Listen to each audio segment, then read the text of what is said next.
Cook විත් සමරේ මගේ YouTube නාලිකාවට ඔයාලා සාදරයෙන් පිළිගන්නවා. ඉතින් අද ඔයාලට කියලා දෙන්න යන්නේ රස විදිහට වැලිතල පහදා ගන්න විදිය. මම අරන් තියනවා මෙතන පිටි කිලෝ හාල් කිලෝ එකක පිටි මම දෙපාරකට අනන්නේ මේක කොටසක්. ඉතින් ඉස්සෙල්ලාම අපි මේකට ලුණු ටිකක් එකතු කරනවා මේ විදිහට. යාළුවනේ මේ විදිහට මේක අනා ගන්නවා අපි ලුණු ටික කලවම් වෙන්න. ඊට පස්සේ වතුර ටික දාලා අපි මේක කැට හදා ගන්න ඕනේ. වැලි තරප වලට අවශ්‍ය විදිහට මේ විදිහට වටේ කරකවලා ලස්සනට පිටි ටික අනා ගමු අපි.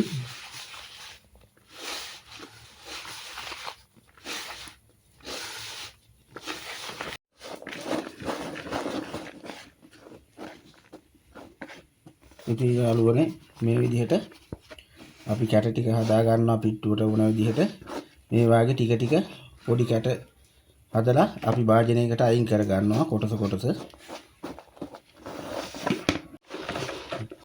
ඉතින් යාළුවනේ අපිට පුළුවන් කඩේ ගන්න තියෙනවා මේවා ගොට්ටක් ආදාරෙනොත් මේ විදිහට කැට ටික කුඩාවට හදා ගන්න පුළුවන්. ඒ වගේම ඔයාලට මෙහෙමත් හදාන්න බැරි නම් බ්ලෙන්ඩර් කප් එක අරගෙන බ්ලෙන්ඩර් කප් එකේ ගහන්න ඒත් මේ වගේ පොඩි කැට එනවා. මම පෙන්නන්නම් ඔයාලට. දැන් මේකෙන් යනුවට පස්සේ කැට කොහොමද තියෙන්නේ කියලා අපි බලමු ටිකක්. ඉතින් යාළුවනේ මේ බලන්න ඊටාම පොඩිවට ලස්සන්ට තියෙනවා අපේ වැලි තලපයකට අවශ්‍ය විදිහට. එහෙනම් අපි ඊළඟ ස්ටෙප් එකට යමු. හොඳයි යාළුවනේ මේ තියන්නේ අපි හාල් තේරුවකින් හදාගත්ත අපේ පිට්ටු ටික බලන්න ඊටාම කුඩාවට ලස්සනට තියෙනවා. ඉතින් අපි දැන් ඊළඟට මේක පිට්ටුව තඹ ගන්න ඕන. එහෙනම් අපි පිට්ටුව තඹලා බලමු. පිට්ටුව තඹලා ඊළඟ ස්ටෙප් එකට යන් අපි. යාළුවනේ ඊළඟට අපි ස්ටිමර් එකේ රයිස් කුකර් එකේ ස්ටිමර් කෑල්ලට මෙහෙම කෙහෙල් කොලයක් කියලාගෙන අපි හදාගත්ත පිට්ටු ටික මේ විදිහට දානවා තඹ ගන්න ඕන හින්දා.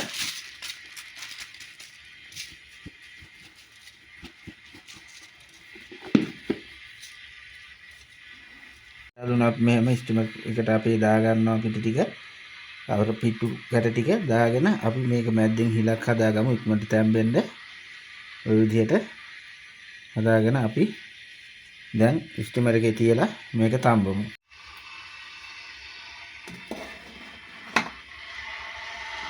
යාළුවනේ මේක වහමු. වහලා පැය භාගයක් විනාඩි 25ක් 30ක් අපි බලමු. යාළුවනේ දැන් මේ විනාඩි 25කට පස්සේ අපේ පිට්ටුව හොඳ ගානට අපි මේක භාජනයකට අයින් කරගමු.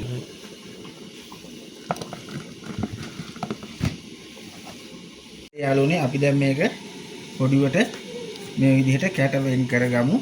පිට්ටුව කුඩු කරලා අපි කැට ටික තුනියට හදාගමු. ඊට පස්සේ අපි පැණි ටික උණු කරන්න ඕන. මතක තියාගන්න ඕනේ යාළුවනේ හාල් සේරුවකට අපි සීනි කිලෝ එකකින් පැණි උණු කරගන්නවා. ඉතින් එහෙනම් අපි මේක පොඩි කරලා පැණි ටික උණු කරගමු. යාළුවනේ අපි ඊට පස්සේ භාජන ලිපේ තියලා ඒකට සීනි ටිකක් දාලා අපි සීනි ටික කැරමල් කරගමු ඉස්සෙල්ලාම. ඉතින් යාළුවනේ මේ විදිහට අපි සීනි ටික කැරමල් කරගන්න ඕනේ ඉස්සෙල්ලාම. අපි යාළුවනේ මේක හොඳට හැදි ගාලා කැරමල් කරගමු. ඊපස්සේ යාළුවනේ අපි මේකට වතුර ටිකක් එකතු කරගන්න ඕනේ.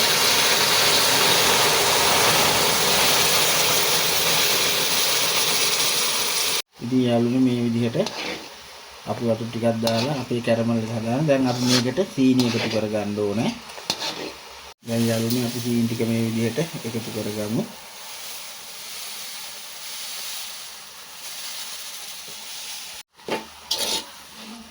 යාළුවනේ අපි ආයෙත් මේකට වතුර ටිකක් දාලා සීනි දිය වෙන්න පැණි ටික උණු වෙන්න හොඳට කලවම් කරලා පැණි ටික උණු කරගමු.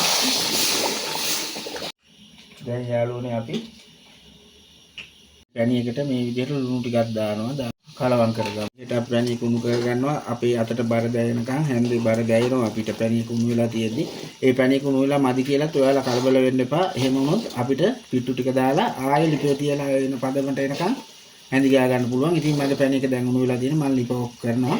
උනේ දැන් අපේ පිට්ටු එක අපි ටික දාලා මේකට කලවම් කරගන්න ඕනේ.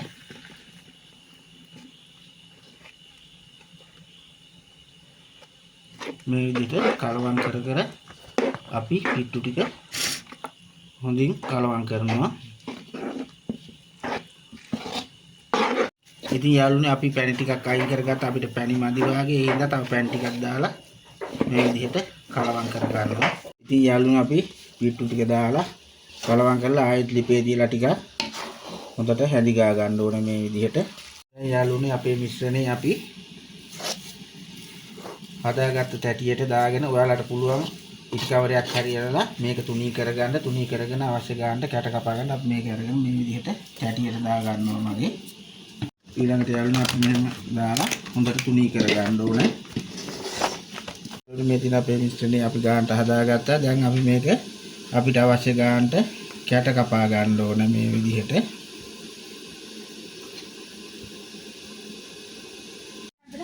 ඉතින් යාළුවනේ ඔන්න අපි කැට අයින් කරගන්න යන්නේ මේ විදිහට.